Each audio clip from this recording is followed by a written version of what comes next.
couldn't give up acting, because when it's good and when I'm on set, the high is so high that the dreadful lows are so worth it that I just couldn't give up. And even though, you know, I'd have peanut butter and jelly sandwiches 3 times a day, or I'd save up and count out all my coins and have a slice of pizza and nibble it really slowly and walk to my auditions because I couldn't even afford the subway. I just knew, I thought, if I don't quit one day my dreams will come true. And I really, really, really just hung on to faith and hope and dreams and magic. I really did. It was tough, but I'm really glad I didn't quit.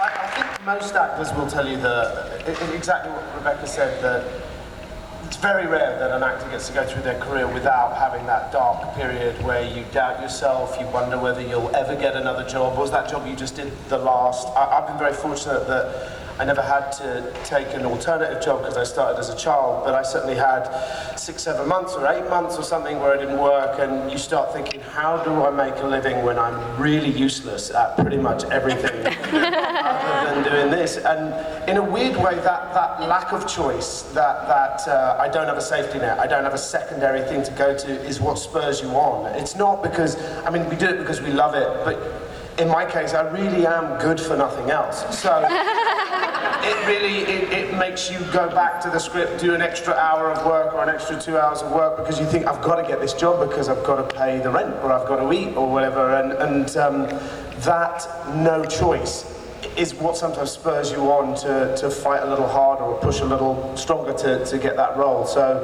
it's, as Rebecca said, when it's good, it's so good, and when it's bad, it's horrible.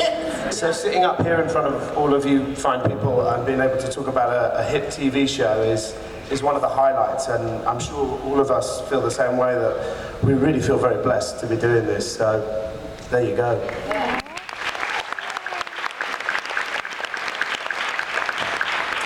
I think there's something quite worrying but at the same time enthralling about the uncertainty of this line of work, I suppose you could call it. I mean, I started when I was like 9, 10 years old, so I was quite young, and I was obviously still in school. I just got out of school, finally. And so I always sort of had something else going on. It wasn't life or death for me. I suppose it is now, but anyway, there was a point when I was about 14, 15, and I was actually telling Sean this just the other day. I had about 5 different jobs that were really promising. They were callback jobs, and I was really hoping to get at least one of them. And then all in the same day, every single one of them was turned down for me. And at that point, I was in the middle of my school year, and I was like, you know what? This isn't worth it. Let's just stop. There's no point in going on. This is a lot of hard work, and I'm not getting anything back from it. And I was really down for a while. And then a couple of weeks later, I went into another audition, and Pirates of the Caribbean came up, which was amazing, and that sort of reignited my... Dude, I had the same thing, honestly. I had the exact same thing. There was a Three's Company TV movie that I needed. Like, I needed this gig. I'll do anything to be on this TV movie. And they wanted me, and then they brought in another actor, and it was between me and him, and they gave it to him. That was a Monday, and I was crushed. I needed that gig in Vancouver so bad. And I went home, and as I got home and opened the thing, there was the fax. It was the old days of faxing and everything. I was for Pirates. So the exact same thing.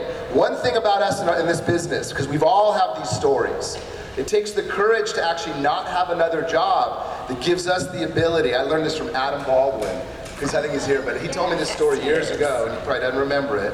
But that because he was relying on getting the acting job, it gave him an edge because he needed it to pay the rent.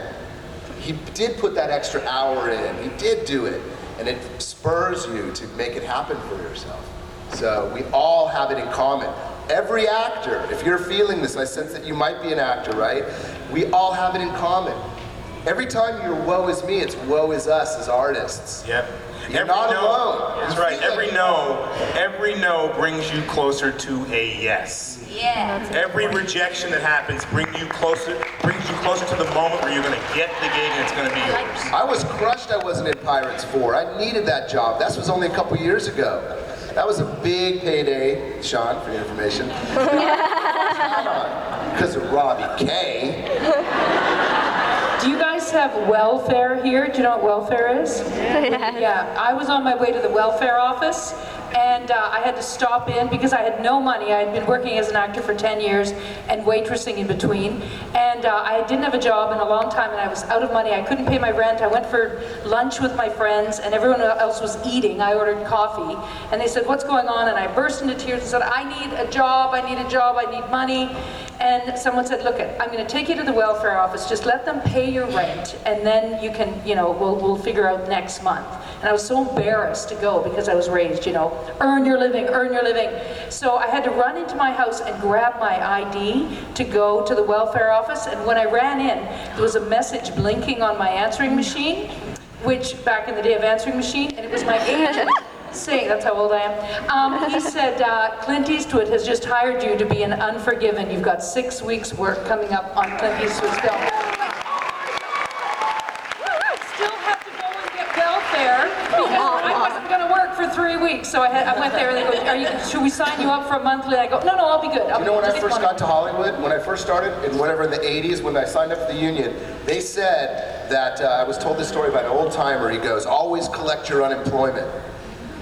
And he told the story of like some Hollywood legend going to the unemployment office in his limo. Because that was his money. He was just laid off for a couple weeks, the show was done, he went right in and signed up for it. So the thing is, the problem is that we're prideful and egotistical, on this side. So it's hard to sometimes be honest with it. But we all go through that emotion. So you share it. The biggest star has sometimes the biggest fears. He should have maybe ditched the limo and taken a cab. He could have said about economics. Every penny over there, McGuire. Also, as a day player, I say yes to a lot of things. Like I sing as well, so I do a $100 job here and there, singing for this, singing for that, and pick up. So I always feel like I'm working and the muscles are being exercised. So when I have an audition, I go in and I feel like I'm alive. If I sit at home and wait for the phone to ring, it doesn't ring. Yeah, that's my story. You all bring so much depth and personality to the